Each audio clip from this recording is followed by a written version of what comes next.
Good morning. Here we are.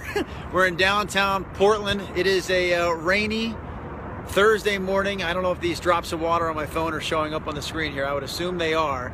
We're down here along the Willamette River this morning because we are talking about the importance of water safety.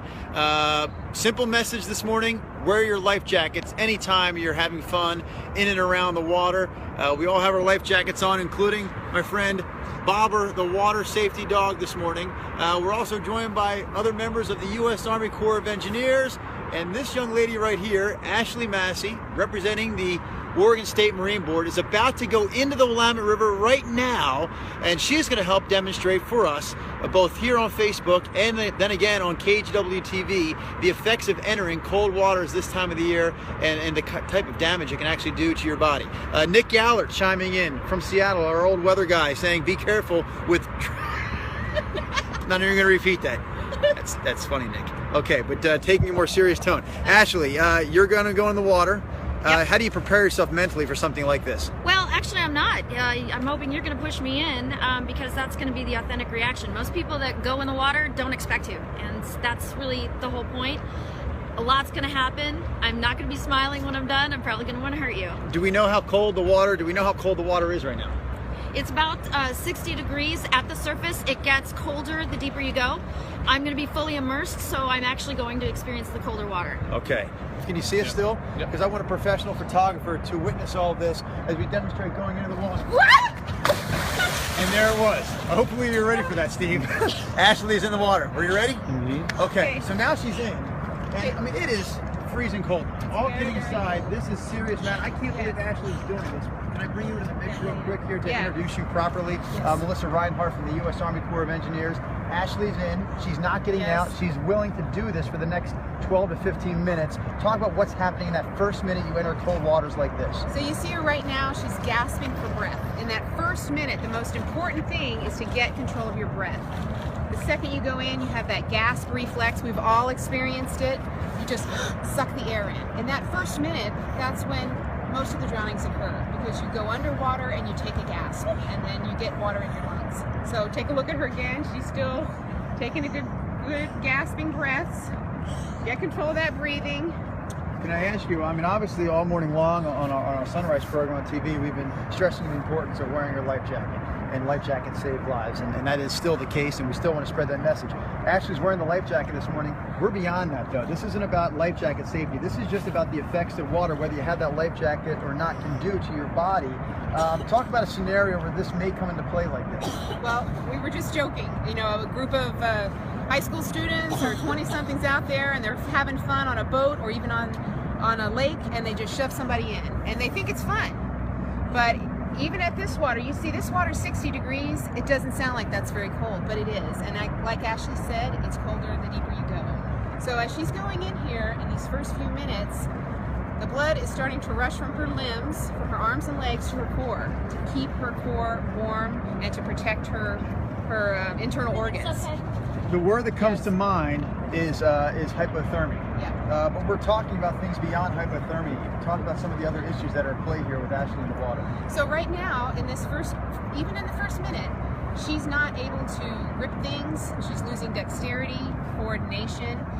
With no life jacket, she would be flailing around right now. She would be in trouble. And after just 5 or 10 minutes, she wouldn't be able to swim. She wouldn't be able to help rescue herself. Do you think you can answer questions, Ashley? I can't. Am I asking too much of you? No. You know, what are you feeling right now? How do you feel right now?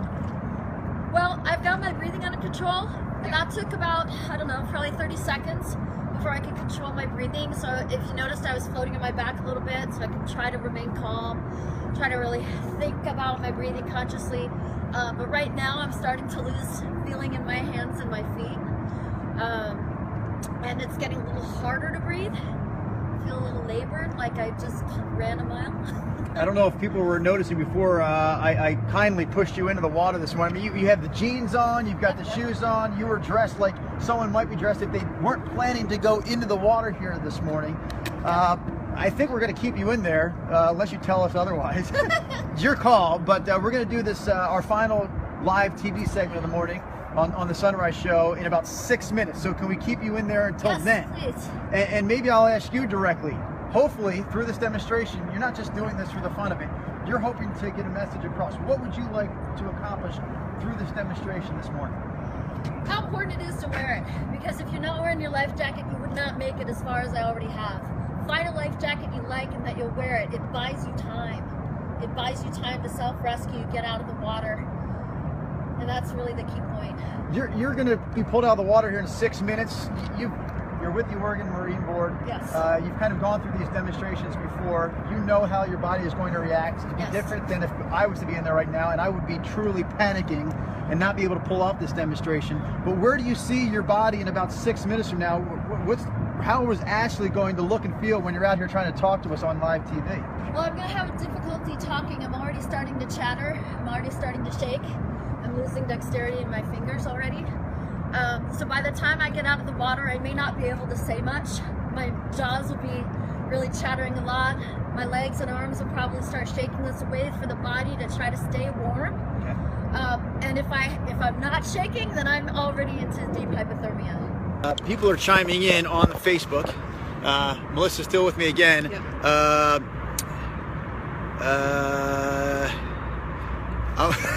You can't read it either. No, I'm looking at comments. Most people, maybe in the theme of the Out and About segment, typically having some fun with you being in the water, Ashley, but hopefully people also understand the seriousness of this morning's message. We are going to go back on TV. Camera Steve handing me the tool of my trade, the microphone this morning.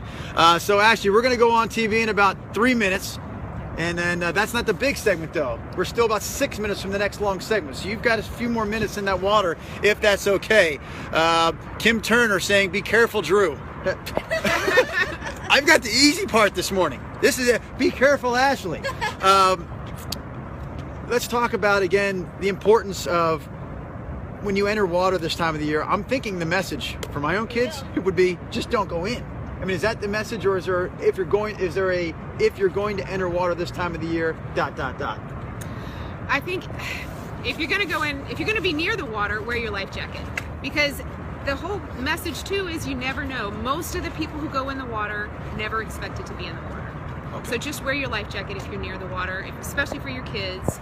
Just take care and put it on if you're near. Do you know a woman by the name of Courtney Gordon? I do not. She says, hi, Melissa. She must know you. Sorry, okay, here we go. Oh, that's bad. I said I do not. No, I know you did, but maybe it didn't ring a bell. So we want to shoot this right like this, Steve? So we're going to do this live TV tease. No, you're okay right now. You're okay where you're at. There's actually a producer in my ear. Look at Bobber hanging over my shoulder. There's a producer in my earpiece right there letting us know how close we are too. So we're less than 30 seconds from being seen here, Ashley. We will bring you into the mix. Maybe I'll put the phone down. Actually, why don't I let you hold the phone? You got it. Listen, thanks. It is tomorrow, National. Yeah, she is. First I was going to reference what Russ just mentioned. Tomorrow is National Wear Your Life Jacket Work Day. But yes, more importantly right now, we have a shivering woman in the water. People were watching about 10 minutes ago on my Facebook page. We actually pushed Ashley into the Willamette River, and we're doing so this morning to talk about the effects that cold water this time of the year can have on your body. She's willing to stay in that water for another 3 minutes. We're going to pull her out live on TV and again talk about the importance of wearing a life jacket and how dangerous entering water this time of the year can be. We're back with all this water safety messaging right after this. Okay, get in place to get her out. Okay. We're going to get some people in place, I'm told, to get her out. We again have other members of the U.S. Army Corps of Engineers with us this morning. Is it just going to be this guy? Are you pulling her out all by yourself? No, I'll have help with Monty. Okay, okay. I want to thank everyone who did watch today on Facebook.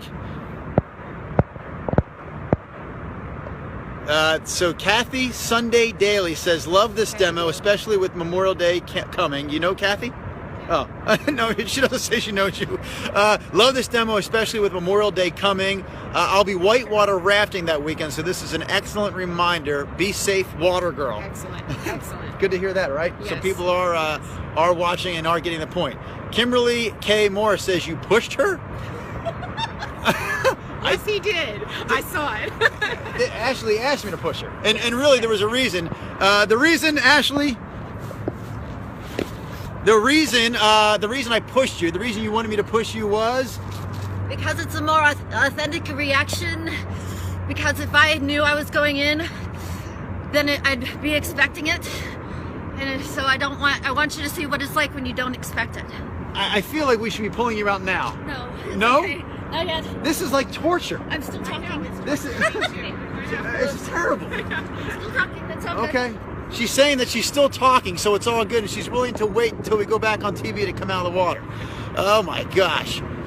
Adam says, why did you push her? Hopefully you just heard the answer, Adam. She wanted a more authentic experience. If she was pushing herself or say jumping in the water, it wouldn't be true to life in the case that she wanted to demonstrate this morning. Okay, so we will come back on TV here in about a minute. We have again our crew from the U.S. Army Corps of Engineers ready to help Ashley get out of the water. Ashley, we've got about 1 more minute. All right? Yep. Oh boy. Shaking. Eric Oswald says this seems wrong. I'm going to defer to the U.S. Army Corps of Engineers. Is this wrong?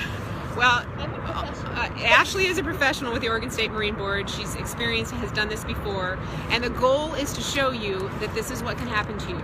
You hear 60-degree water and you think, oh, it's not that bad, but this is what can happen. She hasn't been in that many minutes. No. So this is to show you exactly what happens after just a few minutes, the gasping, and then within 10 minutes, you begin to lose the ability to self-rescue. So you're going to need help, and a life jacket is what can do that. We're going to go on TV, so I'm going to take the phone out of my hands. And you're documenting all this, so you probably can't hold the phone from where, can you? All right, so we just got done we kind of put the TV first and the Facebook second. I don't know if that'll ever change, but we're back to continue this coverage. Oh, right. Doesn't this seem silly? I have to step away from this important message so that we can give away a trip to Roseburg on TV, but that is what I have to do. Okay. I'm about to pay the bills here in about, okay. But we still have 2 minutes before we do that. John Hughes chimes in with, Ashley looks so cold. I believe that's a case of stating the obvious. Yes, yes. Go ahead.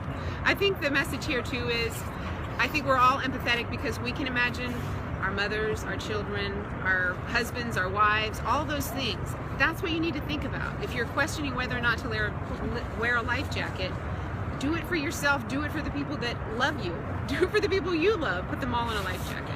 I love the instant feedback you get here through the Facebook, and we should mention a lot of people actually saying something along the lines of Kimberly K. Morris this morning. She says, amazing, thank you so much for doing such a great thing. There she is, a shivering Ashley Massey. And here's the part where I have to give away a trip to Roseburg. And now we go back to Miss Ashley. Do you believe that, Ashley? I actually walked away from you with all this to give away a trip to Roseburg. Hey, right on! How are you feeling right now? I'm just going to recap for those just tuning in. She went into the water at 6:30. She hung out in the cold Willamette waters this morning for almost 15 minutes. We pulled her out live on TV, and I'm going to ask you what's going through your body, what's going through your mind right now? Well, my mind is actually working pretty good. The shaking is actually a part of my body warming up, so that's a good sign. When I first came out of the water, I wasn't shaking that much, and I was losing dexterity quickly. So right now I actually feel pretty good. I feel my extremities again. I can at least stand, but I couldn't stand when I first pulled up out of the water. I mentioned when we were doing the segment on TV, do I need to let her go? No, we're good. I've got her, I'm just... I mentioned on TV that you're trained, and I didn't even Yes. know what the heck I was even saying when I mentioned that you're a trained member of the Oregon State Marine Board, but what kind of training have you gone through to prepare yourself for something like this morning where you knew you weren't putting yourself in real danger? Yeah, I've done cold water boot camp. I'm also a certified commercial deep sea diver, so I'm used to cold water. I'm used to being hypothermic, so I know what my body's going to go through. And you go through very specific phases as you get colder. You can feel the blood go to your core. You can feel your body cramping from your arms and legs. When your brain starts to shut down, you get real foggy and can't articulate. And then you feel it all come back the minute you start warming up. Bonnie Ferguson says, very impressive. Again, I think another understatement here on Facebook. I think you may wanted to say something there, Melissa. I was just going to say, she's already beginning to not shake as much. As soon as you get out of that water, it makes a difference. What you were demonstrating this morning is obviously a scenario that could happen countless times throughout the course of the next few months on local waters. Yes. And some of these scenarios could have deadly endings. What is the biggest fear? Is it hypothermia? Is that what we're most concerned about when people enter cold waters like this, or is there something else that I'm not thinking about? It's that first 60 seconds. When I first got in the water, when you first pushed me in. You had to bring that up again. Yes, when I first pushed you in. I actually did swallow some water, and I have my jacket on. It caused me to cough a little bit, but I was definitely hyperventilating. It took a good 30 seconds before I could get my breathing under control. And you know, nothing prepares you for that. I've done this a lot of times, and I still get my breath taken away. It does. So you've got to really focus on trying to be calm and relaxed the best that you can, and get your wits about you, and really think about your breathing the first minute you're in the water. Most people don't have that chance. I'm going to ask you guys as I scroll through some of the, someone mentioned earlier, I was staring at a black screen for a while there. Yes, because we had to put this phone down and go on TV. But we'll wrap this up. I'll let each of you, and again, I should mention that Ashley represents the Oregon State Marine Board. Melissa is with the U.S. Army Corps of Engineers. Any final words that you want to stress as we wrap up a morning of water safety messaging? Wear your life jacket year round. No matter the weather, no matter the temperature of the water or the outside, wear your life jacket. It's going to save your life. Find one you'll wear. Yep. What is next for Miss Ashley? Where do you go from here? Well, I mean, literally, where do you go in the next a warm shower? Yeah, get out of the wet clothes, get some dry clothes on, wait until I get full dexterity back to my arms and legs, and then when I feel capable, then I'll, get into some warmer clothing, and I'm taking her to breakfast. And then we're gonna eat. Bonnie says, get that brave woman inside to warm up. We're gonna do that. Sound like a good plan to you? Bobber, the water safety dog? All right, guys, thank you again to all the members from the Oregon State Marine Board and the U.S. Army Corps of Engineers. Thank you especially to Miss Ashley, who went into that water. We end on you. Bye-bye.